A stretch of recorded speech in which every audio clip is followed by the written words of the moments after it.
여러분, 굿모닝 행동을 진행하는 여러분의 영디 최영희입니다. 자, 79일 남았습니다. D-79일. 자, 오늘 23년 국회직 9급 13번부터 16번까지 문제 좀 풀어보려고 하는데요. 어떠세요? 국회직 문제 풀어볼만 하세요? 네, 좀 까다로운 내용들이 좀 있고 또 오지선다이다 보니까 여러분이 공부하실 내용들이 많아집니다. 이게 시험이 가까워지면 꼭 시험과 똑같은 형태의 사지선다로만 문제를 풀어야 한다는 강박이 있으신 분들이 있으신데 아닙니다. 오지선다는 그만큼 내가 공부할 수 있는 분량이 늘어나는 거예요. 그래서 오지선다의 내용들로 문제를 익혀주고 연습해주는, 정리해주는 그런 훈련을 하기 위한 과정이라는 점을 꼭 기억해 주세요. 자, 13번 들어가도록 하겠습니다. 자, 2023년 7월 현재 우리나라의 예산 과정에 대한 설명으로 옳지 않은 것. 이런 국가재정법 관련된 내용들은 되게 많이들 읽으셨을 거예요. 그래서 이 읽어본 내용들에선 잘하십니다. 하지만 국가재정법에서 조금 더 내용들이 나가면 그런 것들은 되게 힘들어 하시더라고요. 예산 과정도 한번 우리 주말에 읽어보도록 하겠습니다. 아마 이번 주는 못할 것 같고요. 다음 주에 할 수 있을 것 같습니다. 자, 그러면 1번부터 한번 가볼게요. 기획재정부 장관은 국무회의의 심의, 대통령 승인을 얻어서 다음 연도 예산안 편성 지침을 만들죠. 예산안 편성 지침은 아시겠지만 국무회의 심의, 대통령 승인까지 받아야 되는 게 이 예산안 편성 지침 내에 지출 한도가 설정되어 있기 때문입니다. 그래서 지출 한도를 설정한 상태에서 매년 3월 31일까지 기재부 장관이 중앙관서회장에게 통보합니다. 맞죠? 자, 2번입니다.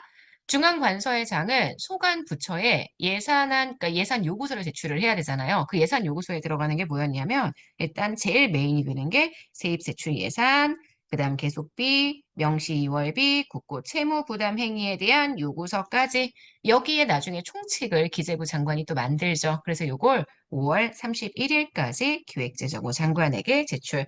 그래서 예산 편성 과정에서 제가 제일 중요한 게 1월 달에 중기사업계획서, 3월 달에 예산안 편성 지침, 그다음 5월 달에 예산 요구서 요 세 가지가 제일 중요하기 때문에 홀수달의 말일 요걸 꼭 생각해야 한다고 말씀드렸었습니다. 자, 3번 갈게요.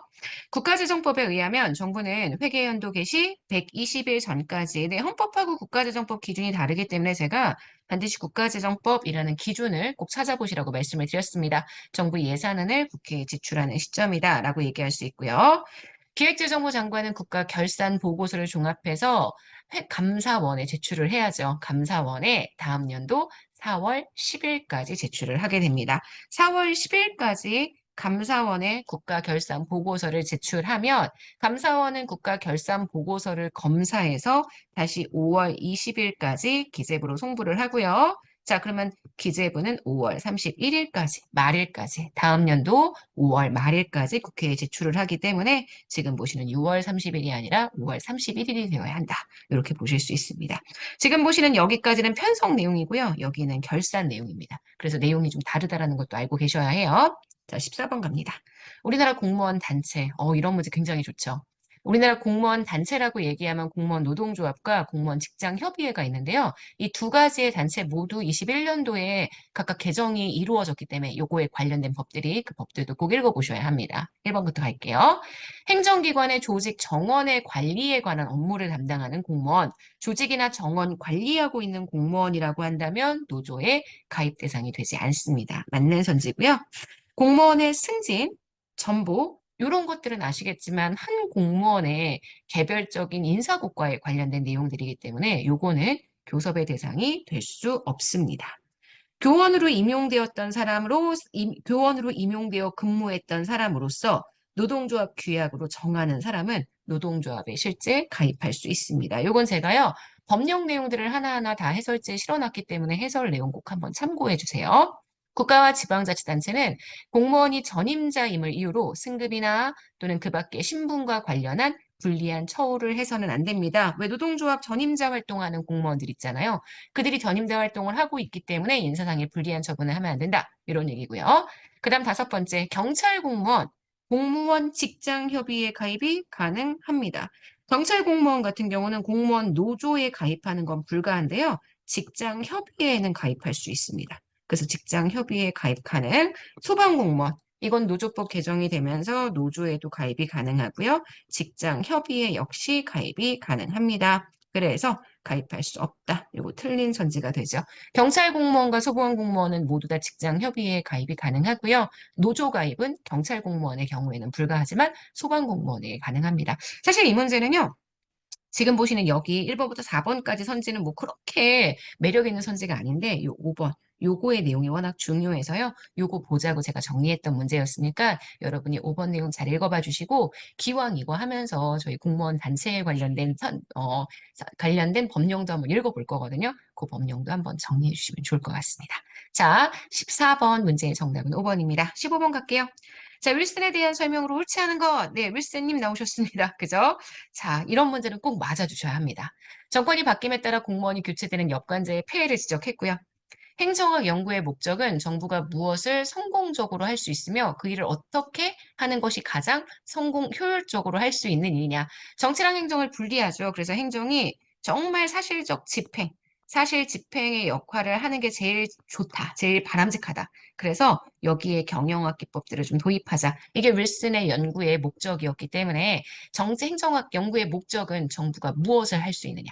그리고 그 일을 어떻게 하면 효율적으로 할 수 있느냐, 이걸 가장 중요하게 생각했다라고 보시면 됩니다.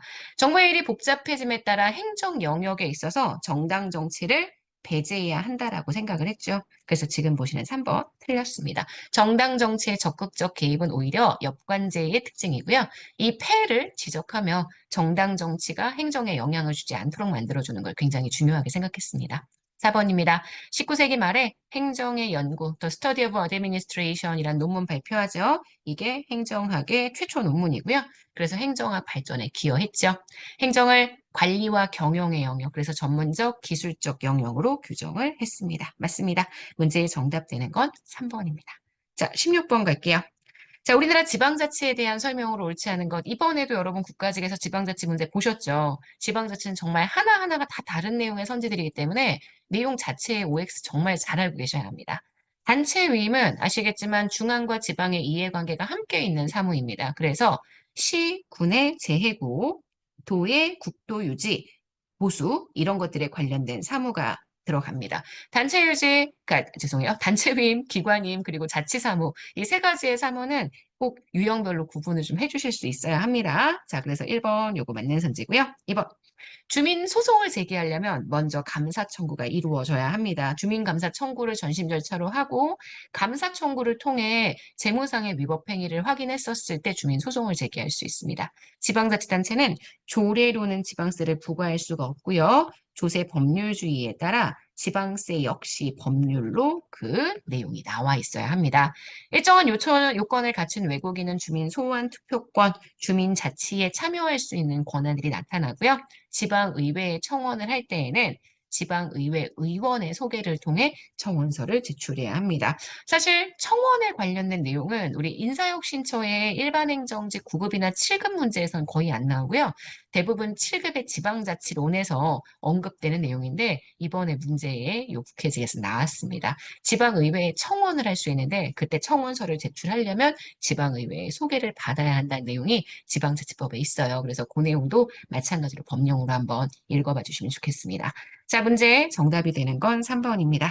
자, 여기까지 해서 우리 오늘 굿모닝 행정을 마무리하도록 하겠습니다. 여러분, 새로 시작해서 오늘이 벌써 4일째입니다. 열심히 잘 하고 계시죠? 아침마다 인증 남겨주시는 분들이 있는데 제가 그 인증 다 읽어보고 있거든요. 열심히 인증도 좀 남겨주시고요. 좋아요 해주시고요. 그리고 무엇보다 열심히 공부해주세요. 오케이? 네, 여기까지 해서 우리 오늘 굿모닝 행정을 마무리하도록 하겠습니다. 오늘 하루 정말 여러분 거고요. 내일 아침에 만날게요. 여러분, 안녕.